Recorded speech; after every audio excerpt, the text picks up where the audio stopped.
Bismillahirrahmanirrahim. Assalamualaikum warahmatullahi wabarakatuh.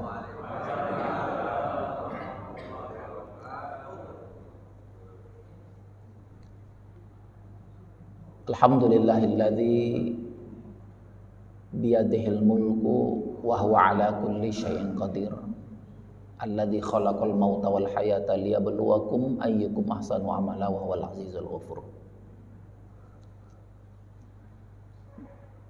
Bapak, Ibu, hadirin wal hadirat, jamaah subuh di Masjid Nurul Huda Geraha Permai yang dirahmati Allah. Alhamdulillah hari ini kita kembali bertemu dalam kajian kitab Al-Hikam. Mudah-mudahan Allah menguatkan hati kita untuk tetap istiqomah sholat subuh berjamaah sampai akhir hayat kita. Dilapangkan hati, diringankan langkah untuk selalu berbuat yang terbaik, berkumpul dengan orang-orang yang terbaik, beribadah dengan cara yang Allah paling senangi. Insya Allah itulah jalan kita untuk berinvestasi yang terbaik. Baik, hari ini kita akan membahas sub dari Al-Hikam tentang iman kepada qada dan qadar.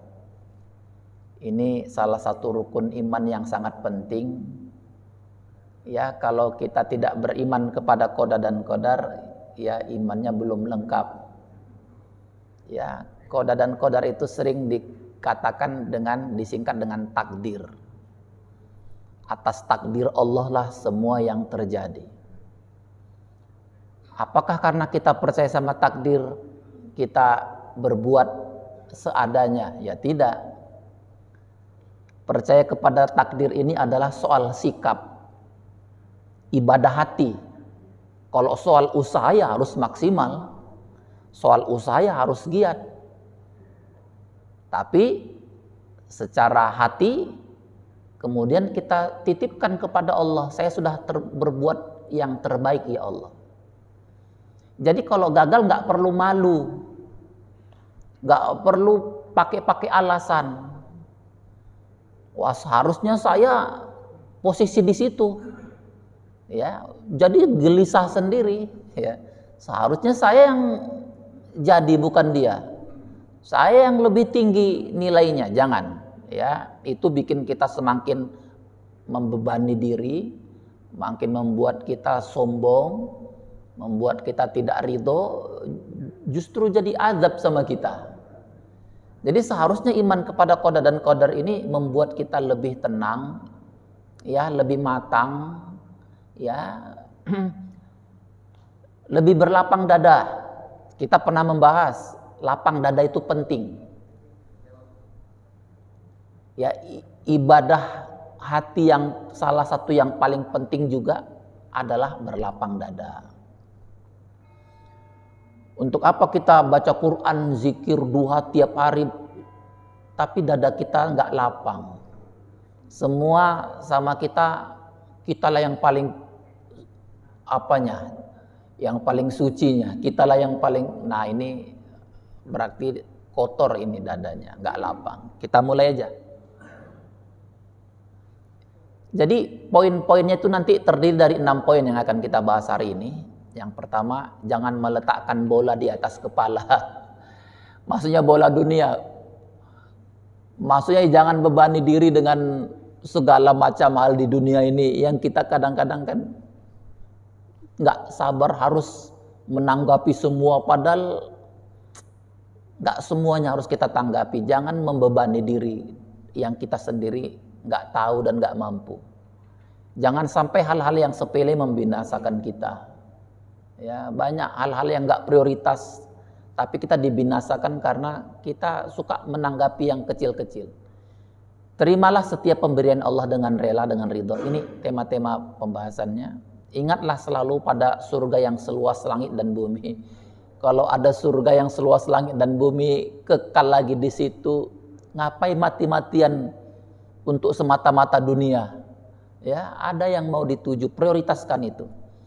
Telah kami jadikan kamu, kata Allah, umat yang adil, yang seimbang. Kita juga umat pilihan. Kan kita dibuat memiliki takdir yang terbaik ini. Kita dibuat umat yang adil, yang seimbang. Kita juga umat pilihan.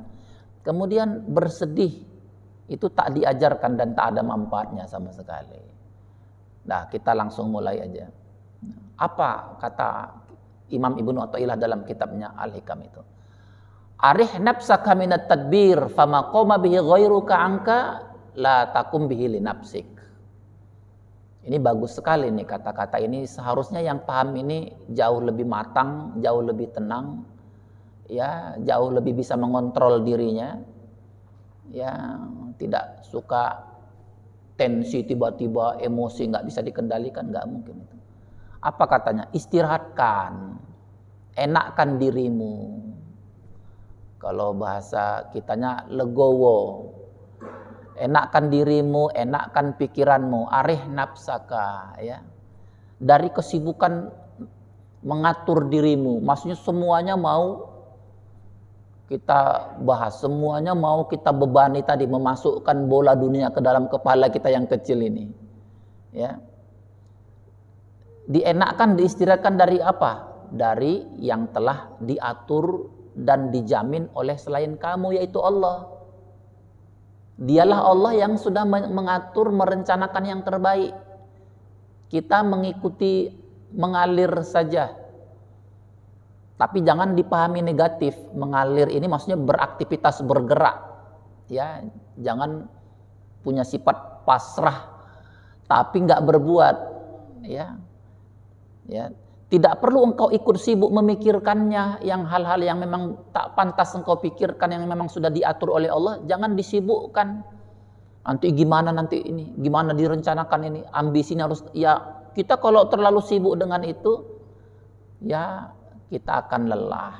Seolah-olah kita lupa ada yang punya rencana yang terbaik untuk hidup kita. Ada yang memang mengatur, yang sejak dulu sudah menghidupkan kita. Ya, kita hanya disuruh berbuat yang terbaik. Bahkan beribadah ya semampunya. Ya, jangan memaksakan diri yang kita memang nggak tahu kita apa yang terjadi ke depan. Ini baguskan ini. Dan nasihat yang kedua, apa katanya? Sawabikul himam la tahrik aswarul akdar. Apa itu maksudnya?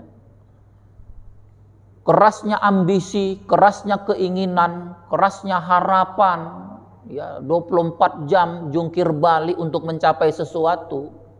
Semangat perjuangan menggebu-gebu katanya. La tahrik aswarul akdar, tidak akan dapat menembus tirai takdir. Ya, nggak akan menembus takdir yang Allah sudah rencanakan. Jadi kadang-kadang ada orang yang terlalu sombong, karena sayalah semuanya ini, karena saya. Akhirnya apa? Stres sendiri, depresi sendiri. Saya pikir di balik usaha itu ada ruang yang kita berikan, bahwa soal hasil biar serahkan sama Allah. Sering sekali Allah nggak selalu melihat hasil kok, nggak selalu melihat hasil. Allah mau melihat seberapa tahan ini orang, seberapa kuat dia dicoba ini. Jadi yang penting, inti daripada iman kepada takdir itu adalah jangan pernah putus harapan sama Allah. Kalau banyak harapan di dunia ini yang nggak tercapai, lah namanya dunia ini memang nggak semua harus dicapai, Pak. Kalau nanti semua keinginan kita di dunia tercapai, nanti kita nggak rindu sama akhirat lagi, nggak rindu sama surga lagi, udah tercapai semua di dunia ini. Memang dunia ini tempatnya kekurangan, banyak yang lebih di sini, kurangnya ada. Ya.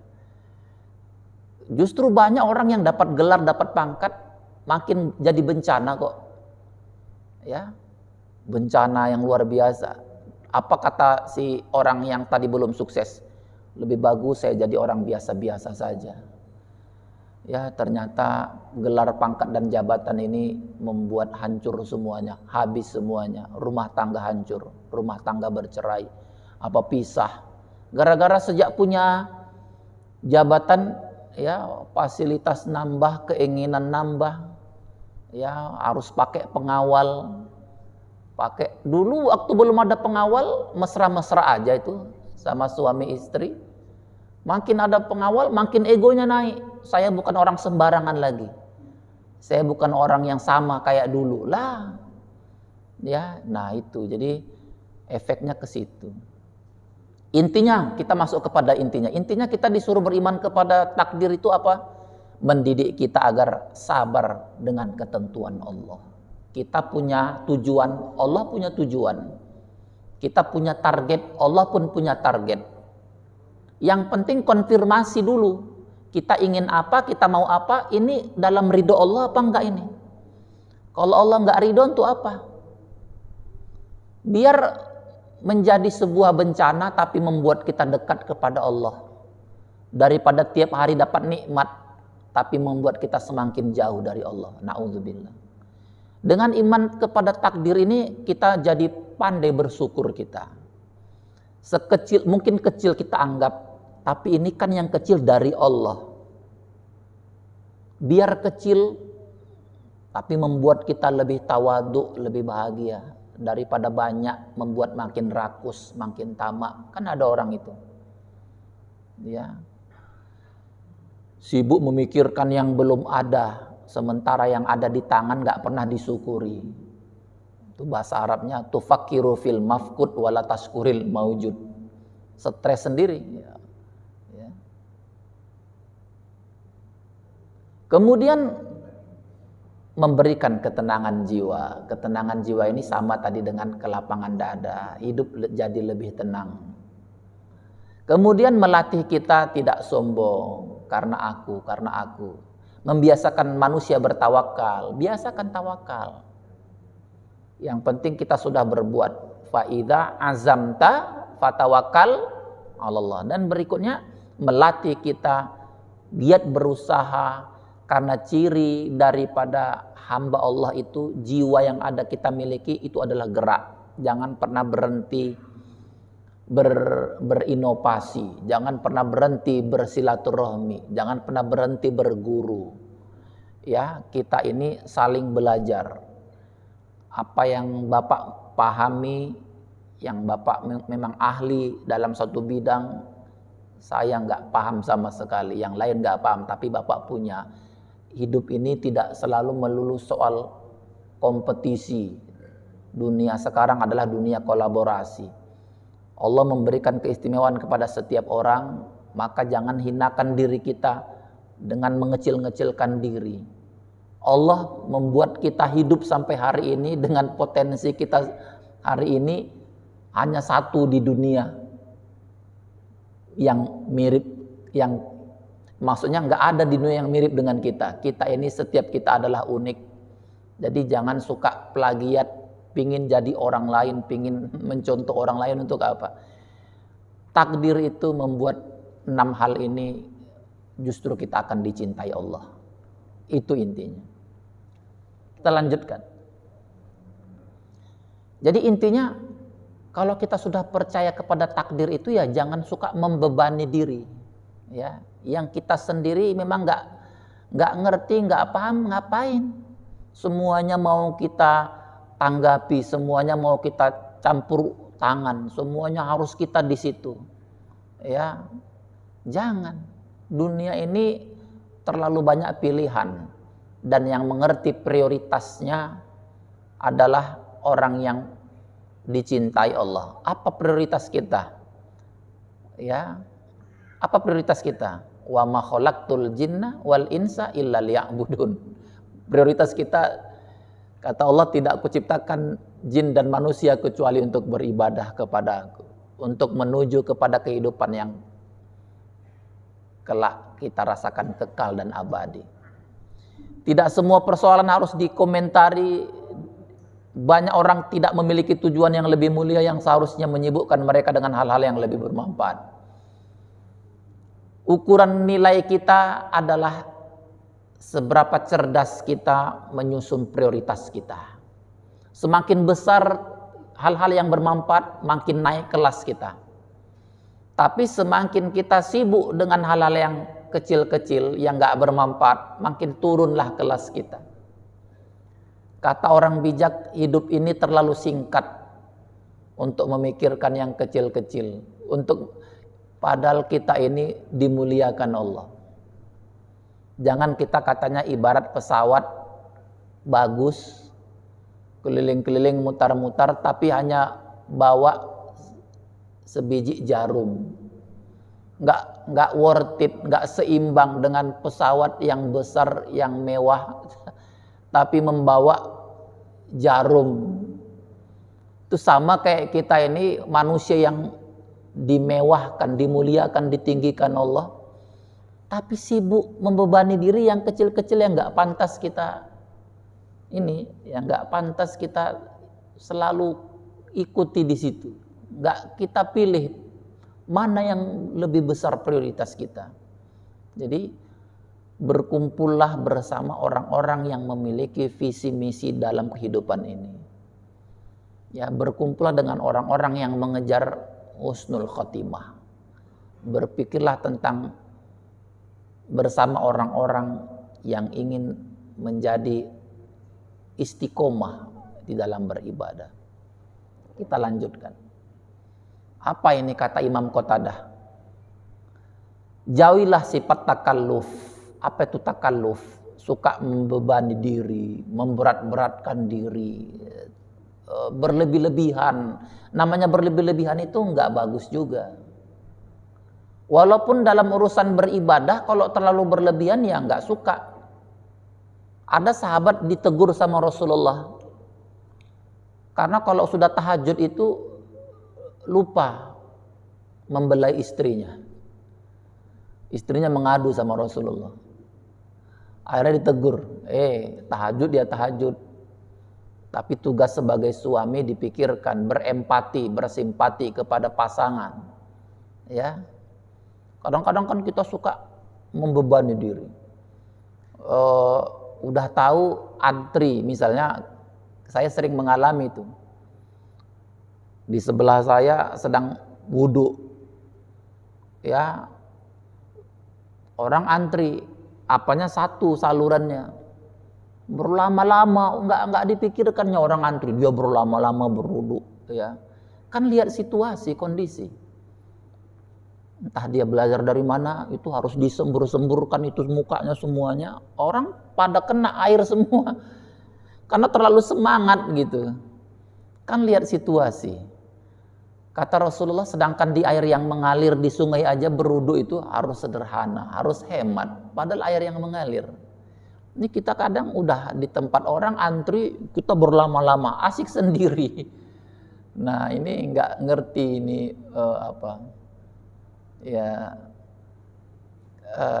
cara yang memang sederhana. Jangan pula bersikap tanatu. Tanatu itu mempasih-pasihkan perkataan, ya. Ada nggak orang yang begini?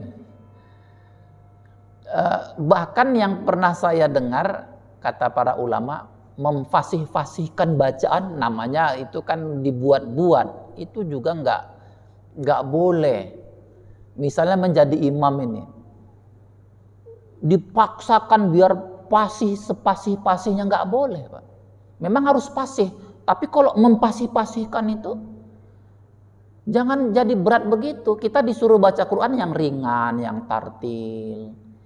Jangan dibuat dipasih-pasihkan, karena memang mohon maaf Pak, saya sering jadi makmum itu, imamnya itu mempasih-pasihkan secara berlebihan.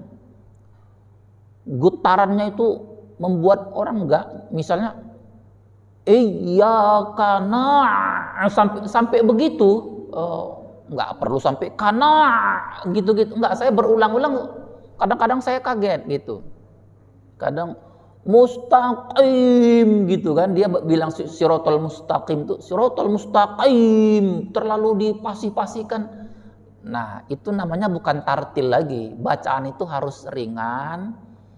Namanya lidah kita bukan lidah kayak orang Arab, ya ringan dia, tidak boleh dipas. Karena ada yang begitu, tidak harus kok jadi berat bacaan ini. Nah Jangan berbuat di luar batas kemampuan, jangan bersikap gulu. Gulu itu apa? Berlebih-lebihan, melampaui batas dalam bertindak, dan jangan pula bersikap ujub, bangga terhadap diri sendiri. Nah, ini dia. Semua ini menjadi bukan hanya membebani diri, tapi orang lain jadi korban, ya. Orang lain pun ikut jadi apa? Korban dari kita yang tadi ini suka membebani diri, kita terbawa-bawa. Ya. Saya pikir ini penting untuk ibadah kita. Kita lanjutkan.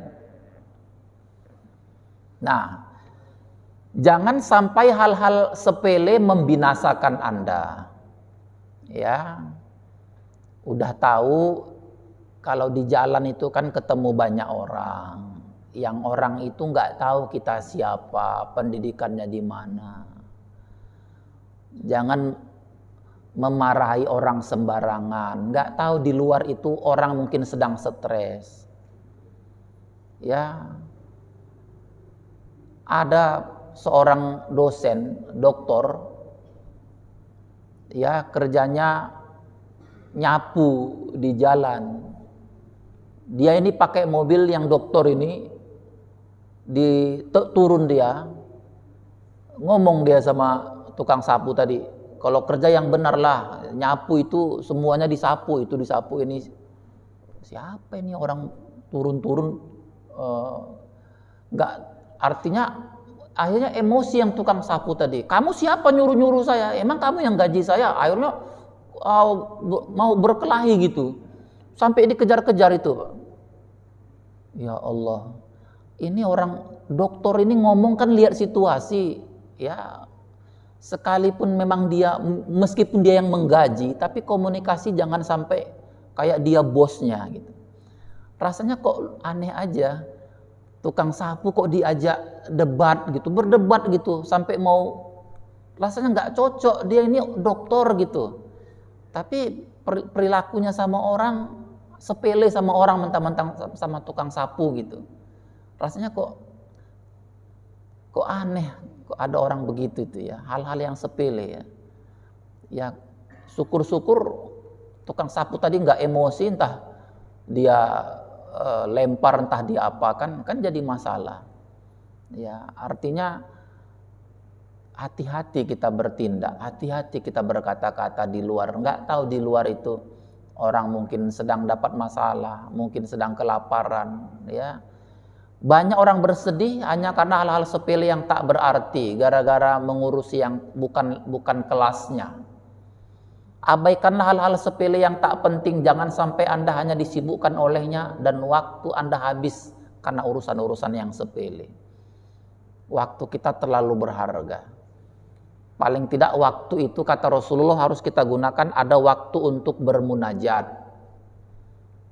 ada waktu untuk berzikir, ada waktu untuk mencari nafkah, ada waktu untuk evaluasi diri. Jadi jangan mengurusi yang sepele-sepele yang membuat kita binasa sendiri. Karena bukan bagian kita, kita urusi. Kita nggak hargai orang lain. Itu pesannya. Kita berikutnya. Apa kata Rasulullah dalam hadisnya ini? Min husnil Islam al-mar'i tarkuhu mala ya'nihi. Bagus ini ya. Di antara kebaikan Islam itu seseorang adalah meninggalkan hal-hal yang sepele-sepele yang tidak bermanfaat. Ya. Kita adalah apa yang kita pilih. Kalau yang kita pilih bertengkar dengan hal-hal yang sepele, ya memang berarti diri kita itu yang sepele, yang memang kecil, menyepelekan diri sendiri. Ya, jadi kita adalah apa yang kita pilih. Kita adalah, harga diri kita adalah apa yang kita ucapkan. Jangan mengucapkan hal-hal yang justru merendahkan kita. Itu nasihatnya. Berikutnya, nah ini, terimalah setiap pemberian Allah dengan rela, dengan ridho, otomatis kita akan menjadi orang yang paling kaya. Karena banyak orang yang kaya tapi merasa miskin aja. Mukanya muka memelas saja, padahal orang kaya. Tapi kita yang realitasnya mungkin tidak sekaya dia, tapi kita lapang, kita ridho dengan pemberian Allah, kita lebih kaya daripada dia. Ada nggak orang begitu, Pak? Udah kaya tapi belagaknya miskin, makan pun susah. Saya pernah dengar orang ngomong begitu, padahal kontrakannya ada 15. Makan pun susah, ngomong kok ya minta dikasihani gitu. Selidik-selidik rupanya ada orang minta sumbangan, Pak. Sumbangan untuk gotong royong bersih-bersih parit gitu. Makan pun susah mau minta. Padahal dia orang yang paling kaya di kampung itu. Ini kan bukti bahwa orang ini nggak pernah bersyukur. Jadi cari-cari alasan supaya nggak nyumbang. Malu sama orang yang hidupnya pas-pasan malah menyumbang. Ya, nah ini. Jika Anda ingin bahagia, terimalah dengan rela hati bentuk apapun, mau bentuk tubuh kita yang seperti apa yang diberikan Allah. Ya, daya tangkap kita, mungkin kita tidak sekencang orang lain, tapi kita punya semangat, ya. Kita punya rasa syukur. Nah, kan memang masing-masing kita kan ketika kita belajar ada teman yang baru sekali baca udah nempel, ya. Kalau kita tuh mesti 10 kali baru nempel, ya berarti syukuri itu. Memang Allah membuat kita berbeda-beda. Dia punya kelebihan, ya yang kita nggak punya, tapi kita punya sesuatu yang kita orang lain nggak punya. Saya sama mahasiswa juga sering bilang begitu. Memang kita ini beda-beda. Ada yang mengulang harus 10 kali baru paham, ada yang mesti 15 kali. Ada teman saya begitu lihat sekali, dengar sekali, udah lancar aja dia. Mau belajar apapun cepat. Ya ada orang memang begitu. Tapi kita sadari kekurangan kita. Ya, kalau boleh cerita sedikit, saya termasuk orang yang harus lebih banyak mengulang dari yang lain waktu sekolah itu. Kawan-kawan sekali 2 kali bacaan, saya harus 10 kali baru bisa hafal. Itu yang saya hadapi begitu dalam hati saya, tapi saya punya semangat daripada dia. Mudah-mudahan semangat saya mengalahkan yang cerdas, yang pintar gitu. Itu yang sering saya rasakan. Bahkan kemampuan orang tua untuk menyekolahkan kami yang ber9, Pak. Kami 9, Pak. Saya anak nomor 9. Orang tua saya kerjanya dulu agen sepeda motor second itu. Ya uangnya tergantung, kalau ada orang beli yang cari sepeda motor second. Kalau nggak ada yang beli, ya nggak ada uang masuk. Sementara kami 9. Ya bayangkan, mau sekolah SD pun berat. Carinya dulu SD Impres, istilahnya yang negeri biar murah. Begitu tamat dari sanawiyah bingung, nggak ada uang untuk melanjutkan sekolah. Bukan cuma saya, abang-abang saya mengalami yang sama. Tapi alhamdulillah Allah kasih rezeki. Mulai saya masuk di aliyah itu dapat beasiswa. Masuk di aliyah unggulan. Waktu itu menterinya Pak Munawir Sazali membuat sekolah namanya Madrasah Aliyah Program Khusus. Program khusus ini hanya ada 5 dulu di Indonesia. Kalau di Sumatera mulai dari Lampung sampai Aceh ditempatkan di Kota Baru Padang Panjang, namanya MAPK, Madrasah Aliyah Program Khusus. Ada di Sulawesi yang kedua, yang ketiga ada di Ciamis, Jawa Barat. Ada di Jogja.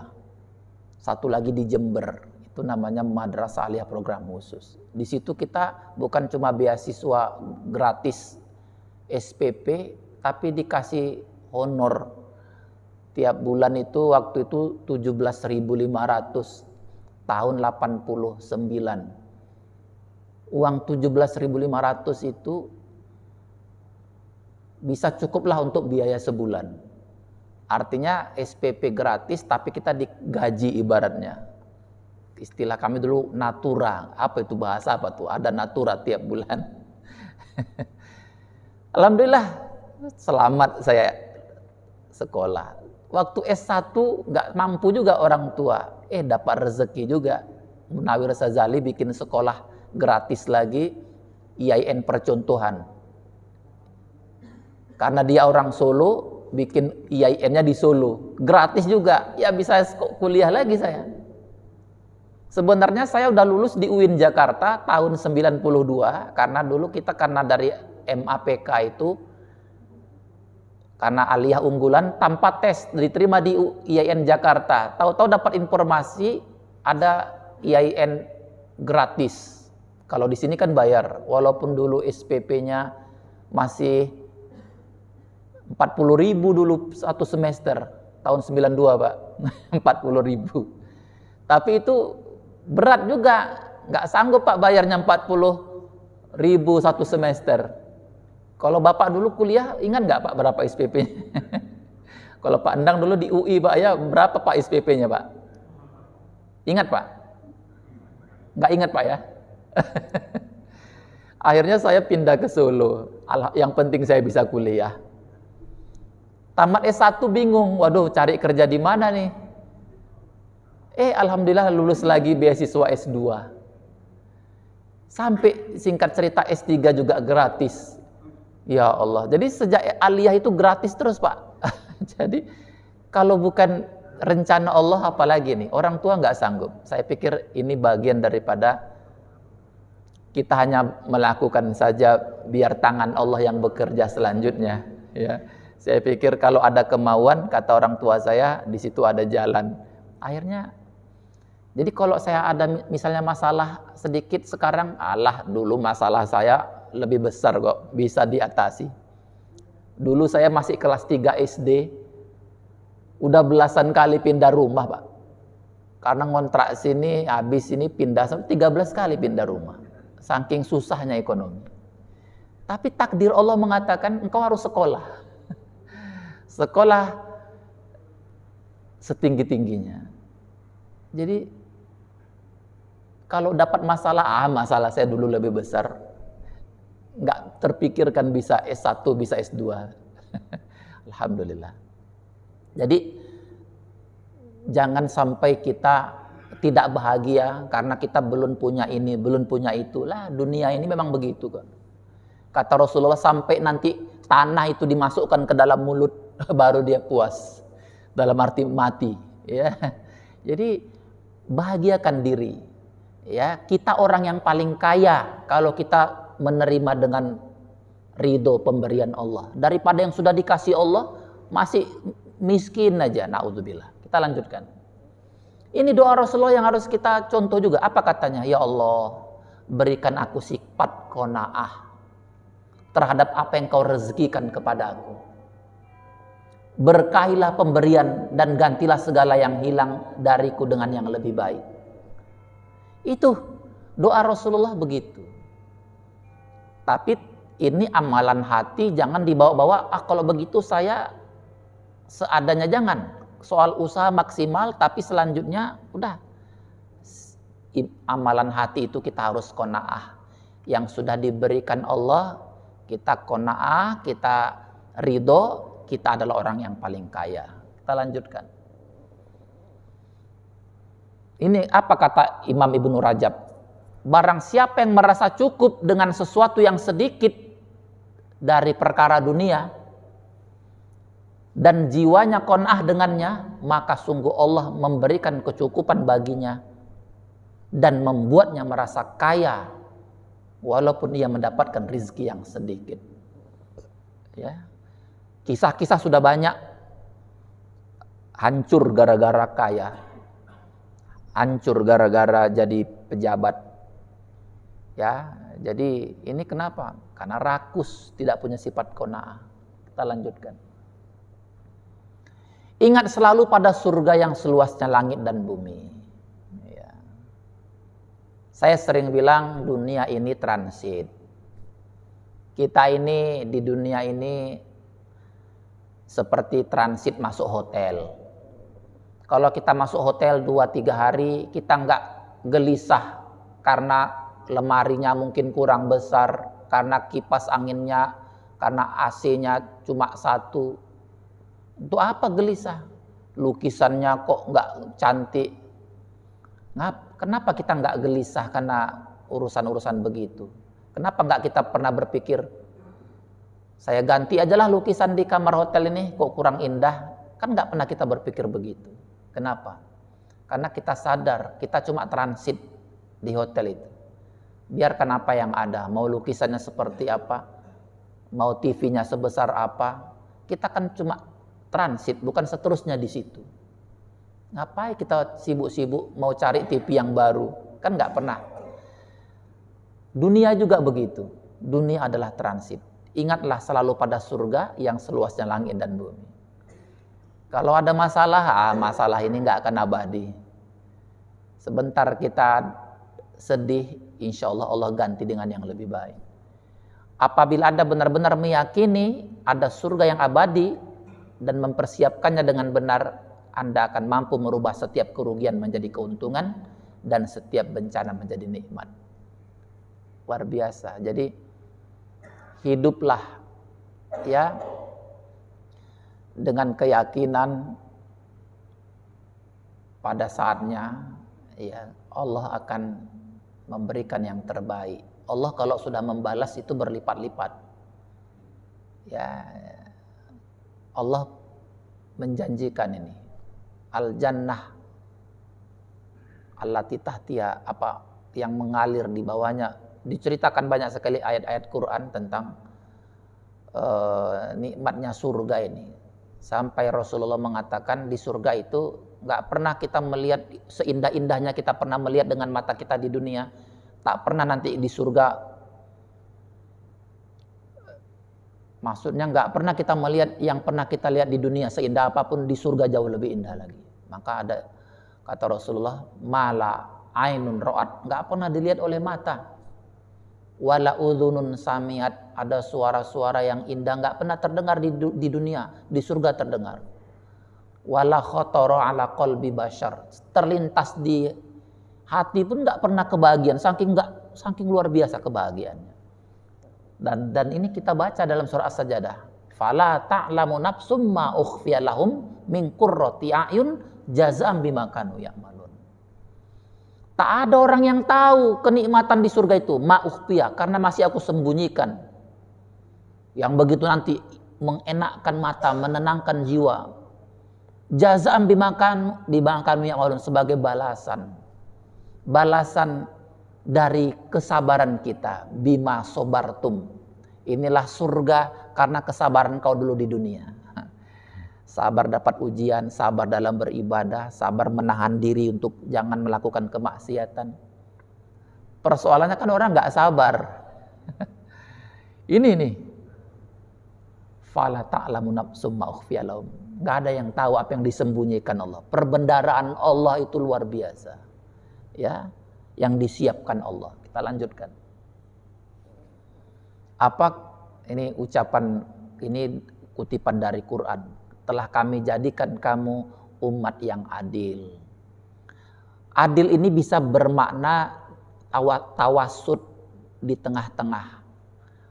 Ya. Islam itu adalah yang tengah-tengah. Khairul umur awsatuha, kata Rasulullah. Sebaik-baik urusan adalah jalan tengah. Kita juga jadi umat pilihan. Jadi kata para ulama, wahai orang yang berakal dan sadar, tempatkan segala sesuatu itu sesuai dengan ukurannya. Ya, jangan membesar-besarkan peristiwa dan masalah yang ada. Kita suka membesar-besarkan. Masalah kita sering karena pikiran kita yang sempit. Realitasnya biasa-biasa aja. Orang menghadapi masalah yang seperti kita alami biasa-biasa aja. Ya. Tapi karena dia tidak membesar-besarkan masalahnya. Bersikap secara adil, seimbang, jangan berlebihan, jangan pula larut dalam bayang-bayang semu dan fata morgana yang menipu, katanya. Ini nasihatnya. Masalah stres, depresi, stroke diakibatkan suka membesarkan masalah yang kecil. Dari pikiran itu kan psikis. Ada katanya penyakit psikosomatik. berangkat dari psikis, hal-hal yang nggak ada dalam realitas, tapi bayangannya udah gawat ini, habis ini, kayak kiamat ini, ucapan dia aja. Padahal orang lain ketika dapat ujian justru menjadi titik balik untuk bangkit lagi, evaluasi diri. Allah, dengan kecintaan Allah, Allah mengajarkan betapa kecil dan lemahnya diri kita di hadapan Allah. Karena itu katakan seperti kata para ulama, masalahku mungkin besar ya Allah, tapi engkau lebih besar. Itulah ucapan-ucapan orang-orang yang memahami tentang takdir. Aku lemah, engkau yang maha gagah ya Allah, tapi aku yakin engkau sebagai pendampingku, engkaulah yang menjadi waliku, engkau yang membimbingku.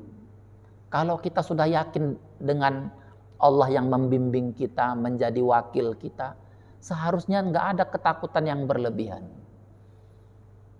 Nabi aja dulu banyak yang kerjanya menggembala kambing kok. Mereka tidak hina dengan apa yang dipekerjakannya. Yang jadi tukang besi ada, yang tukang jahit ada. Ya, Nabi Daud itu pandai besi itu. Nabi Zakaria tukang kayu lagi. Ya, Nabi Idris tukang jahit. Banyak, tapi banyak orang tidak merasa harga dirinya itu selalu diukur dengan profesi, belum tentu. Itu yang bikin kita kadang-kadang tidak memaksimalkan makna takdir dalam hidup kita ini. Terakhir, ini nasihat dari cara pandang kita terhadap takdir itu. Kalau kita percaya takdir, tidak terlalu jumawa, tidak terlalu sombong dengan apa yang diraih, dan tidak terlalu sedih berkepanjangan ketika diuji. Karena kita sudah tahu takdir. Kalau kita sedih berkepanjangan, apalagi yang disedihkan urusan-urusan yang dunia-dunia ini. Dunia ini pasti ditinggalkan kok. Apa kata sebagian ulama? Di dunia ini juga terdapat surga yang dimana kita harus banyak melapangkan dada berbahagia. Dan barang siapa, kata ulama ini, tidak pernah memasuki surga dunia, maka dia tidak akan masuk surga akhirat. Jadi itulah orang yang lapang dada tadi, yang bersih hatinya. Itu yang disebutkan Allah, yauma la yanfa'u malun wala banun illa man atallaha biqalbin salim, yang datang kepada Allah dengan hati yang lapang, dengan hati yang bersih. Harta anak-anak banyak nggak bisa membantu, yang membantu hati kita itu lapang, ridho sama Allah apa enggak. Itu yang penting. Jangan pernah hilang harapan kepada Allah. Kita beribadah, kita datang ke masjid, datang juga ujian sama kita, katakan, ya Allah, jangan hilang harapanku sama engkau, itu yang aku pelihara ya Allah. Tapi orang yang nggak paham, dia akan bilang, sama aja pun ibadah, nggak ibadah sama aja, ujian datang juga. Udah datang ke masjid, orang pun semakin nggak simpati sama saya, ya udah saya nggak mau lagi ke masjid. Lah, karena orang apa karena Allah kita ke masjid? Ya, nah itu kadang-kadang kita mudah hilang harapan kita. Nabi aja yang ibadahnya bagus-bagus, ujiannya lebih berat kok dari kita. Kenapa kok kita merasa lebih hebat dari Nabi? Kita lanjutkan. Mengapa rasa sedih susah hilang untuk urusan dunia ini? Ayo, jangan-jangan ada masalah nih. Kalau sedih karena kurang ibadah terus mau dia tingkatkan, bagus. Tapi kalau sedih untuk urusan-urusan yang sepele-sepele dunia yang pasti ditinggalkan, ini ada masalah ini. Apa masalahnya?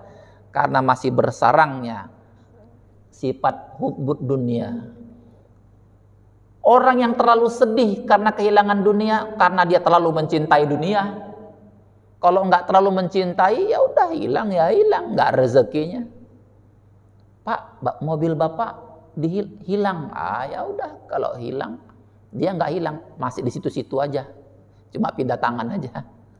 Saya punya jamaah gitu Pak, dapat kabar mobilnya hilang, responnya bisa begitu langsung, ya berarti mobil itu bukan rezeki saya. Ya, kalau yang terlalu sedih berkepanjangan berarti jangan-jangan karena cinta dunia berlebihan, karena masih banyak sifat iri, dengki, ingin lebih hebat, merasa lebih hebat dari orang lain, makanya mudah sedih karena urusan-urusan dunia nih. masih ada sifat pendendam, hati-hati. Ini membuat kita sedih berkepanjangan. Sifat dendam, sifat apa, suka fitnah, ghibah, riya, ujub, benci, suka amarah, suka sombong, bakhil, suuzon, egois, keras kepala, sulit memaafkan, sempit pikir dan keras hati. Ini semualah yang membuat kita suka sedih nggak habis-habisnya untuk urusan dunia ini. Hati-hati. Jadi kalau ini dipelihara, ini jadi penyakit fisik. Lama-lama pendengaran jadi kurang, pencernaan jadi menyalah. Benar Pak, ini sudah disurvei oleh seorang dokter yang sudah puluhan tahun praktek. Ternyata penyakit fisik itu 90% berawal dari penyakit psikis. Psikis itu ya ini tadi, dengki, dendam, fitnah, cinta dunia, suuzon. Lama-lama jadi kena ke fisik dia. Itu hasil pengalaman praktek yang luar biasa. Ada itu efek-efeknya. Setiap kita dendam ke fisik, ke pencernaan, ke perut, ke usus, macam-macam.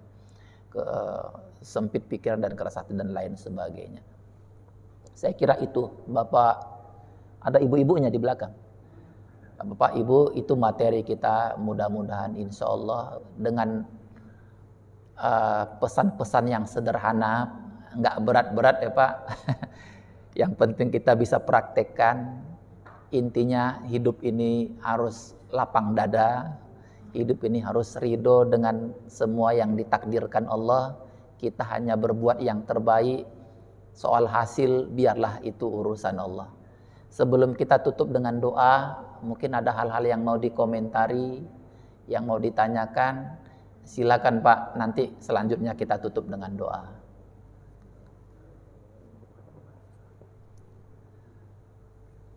Kayaknya sudah paham semua ya Pak. Silakan Pak. Waalaikumsalam warahmatullahi wabarakatuh.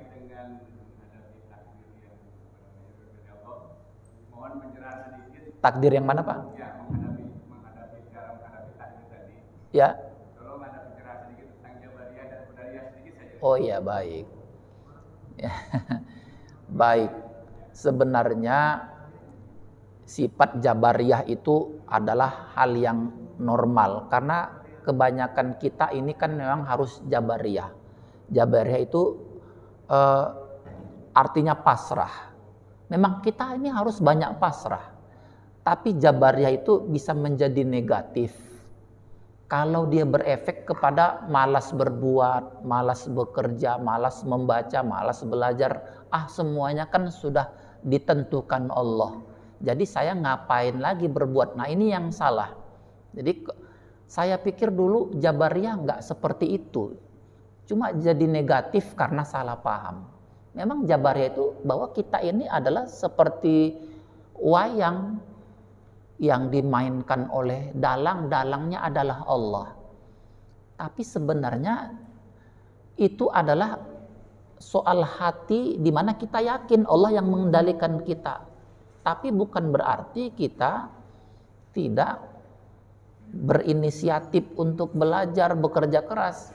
Yang salah, jabariyah ini menjadi salah kalau kita nggak berbuat apa-apa, menjadi salah lah. Kan Allah sudah tentukan nasib saya di hari akhir nanti.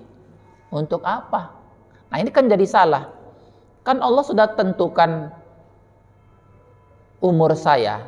Kalau gitu ngapain saya harus jaga-jaga makanan? Ngapain harus olahraga? Kalau memang udah mati ya mati. Nah, itu kan itu jabariyah yang salah. Jadi jangan fatalis Pak. Kita harus jabariyah. Karena kita nggak tahu ini apa yang terjadi pada kita besok, minggu depan. Jadilah jabariyah dalam arti Allah yang menentukan segalanya. Tapi kita sebagai manusia dikasih pilihan sama Allah. Allah kasih kita pilihan. Disitulah letak bahwa kita itu jangan semata-mata 100% pasrah. Ya, yang kedua qadariyah. Ini aliran teologi yang juga positif. Kita itu jadi nggak ada orang yang qadariyah dari awal sampai seumur hidup, nggak ada, nggak bisa begitu. Kadang-kadang kita harus qadariyah, kadang-kadang kita harus jabariyah. Kalau qadariyah itu kitalah yang menentukan. Kata orang kalau kita mau mengangkat ini ke atas, ya ke atas. Ke atas. Kalau kita ke bawah, ya ke bawah. Berarti kita yang menentukan. Dalam urusan yang begini ya iya, tapi kita jangan sombong. Ya, qadariyah itu adalah seharusnya menjadi optimisme, semangat. Allah menciptakan surga dan neraka, berarti kita harus berusaha dong. Ya, buktinya ada ditempatkan surga neraka. Itu menunjukkan kita dihargai usaha kita itu. Yang usahanya yang benar ya ke surga. Ya. Jadi saya kira seperti itu Pak. Jadi teologi seperti itu, itu semuanya bagus, tapi jangan disalahpahami. Kalau gara-gara dia qadariyah, dialah yang menentukan. Ya, semuanya dia yang menentukan sehingga dia jadi sombong. Padahal kan tidak seperti itu. Saya kira itu Pak, artinya kita bisa menjadi sangat qadariyah, tetapi sesekali kita bisa sangat menjadi jabariyah. Ya, dalam urusan kita bekerja, mencari nafkah, belajar, kita harus sangat qadariyah. Tapi dalam urusan hasil, jadilah jabariyah. Saya kira begitu Pak. Kita tutup dengan doa Pak ya. Baik Bapak Ibu, mari sama-sama kita tutup dengan doa. Mudah-mudahan Allah menjaga hati kita menjadi hati yang terus merasakan istiqomah, merasakan kekhusyukan dalam ibadah-ibadah kita. A'udzubillahi minasyaitonirrajim. Bismillahirrahmanirrahim. Allahumma shalli ala sayyidina Muhammad wa ala ali sayyidina Muhammad. Ya Allah, ya Tuhan kami sadar ya Allah, usia kami terus bertambah, tapi kekhusyukan kami kok justru semakin kurang. Ampuni kami yang banyak lalai ini. Ampuni kami yang lalai dengan amanah waktu yang Engkau berikan. Kami tidak selalu berzikir di pagi hari, di siang maupun malam hari. Kami masih sangat kurang membaca ayat-ayat suci-Mu. Ampuni kami ya Allah yang banyak lalai ini. Ampuni kami yang banyak mengkhianati amanah-Mu ya Allah. Engkau memberikan amanah mata kepada kami, tapi tak selalu mata ini kami gunakan untuk melihat yang pantas. Ampuni kami ya Allah. Engkau memberikan amanah lisan, tapi tak kami jaga, kami hianati dengan mengucapkan kata-kata yang kotor. Ampuni kami ya Allah. Ya Allah ya Tuhan kami, di sisa-sisa usia yang Kau amanahkan kepada kami, tambahkan kehati-hatian dalam diri kami ya Allah. Tambahkan rasa syukur kami ya Allah. Tambahkan kekhusyukan kami dalam ibadah-ibadah kami ya Allah. Jaga kami, jaga keluarga kami, jaga anak-anak kami ya Allah. Jadikan anak-anak kami anak-anak yang qurrata a'yun bagi kami, yang menjadi penyejuk mata kami melihatnya. Anak-anak yang membawa nama baik kami ya Allah. Anak-anak yang soleh dan solehah. Berikan kepada kami anak-anak, putra-putri yang rajin berdoa buat kami, orang tuanya ya Allah. Baik saat kami masih hidup maupun saat kami sudah Engkau panggil nanti ya Allah. Jadikan doa anak-anak kami kelak untuk kami menjadi penyejuk alam barzah kami saat kami sudah Engkau panggil ya Allah. Sehat-sehatkan anak-anak kami ya Allah. Jadikan anak-anak kami, keturunan kami tetap istiqomah di jalan-Mu ya Allah. Jika ada hari ini, saat ini kami yang sedang Engkau uji dengan penyakit, angkat penyakitnya, sembuhkan dia ya Allah. La syifa illa syifauka. Tidak ada yang bisa menyembuhkan kecuali hanya Engkau ya Allah. Jika ada saudara kami, keluarga kami, sahabat kami hari ini yang Kau uji dengan berbagai macam ujian, kuatkan dia dengan iman ya Allah. Kuatkan mereka dengan kesabaran dan istiqomah, tetap berada di jalan-Mu dan tidak pernah hilang harapannya kepada Engkau ya Allah. Allahumma rabbana na'udzubika min qalbi la yakhsha, wa minal ilmi la yanfa', wa minan nafsi la tashba', wa minad du'ai la yusma'. Lindungi kami ya Allah daripada hati yang tidak bisa khusyuk. Bantu kami supaya kami bisa khusyuk dalam ibadah kami. Ampuni kami, lindungi kami daripada ilmu yang tak ada manfaatnya buat kami. Ampuni kami dari doa-doa yang tidak pernah Engkau dengar ya Allah. Lindungi kami ya Allah. Dengarlah permohonan dan doa kami ya Allah. Allahumma rabbana hab lana min azwajina wa dzurriyyatina qurrata a'yun waj'alna lil muttaqina imama. Rabbana innaka antas samiul alim wa tub 'alaina innaka antat tawwabur rahim. Rabbana atina fid dunya hasanah wa fil akhirati hasanah wa qina adzabannar walhamdulillahi rabbil alamin. Billahi taufiq wal hidayah. Wassalamualaikum warahmatullahi wabarakatuh.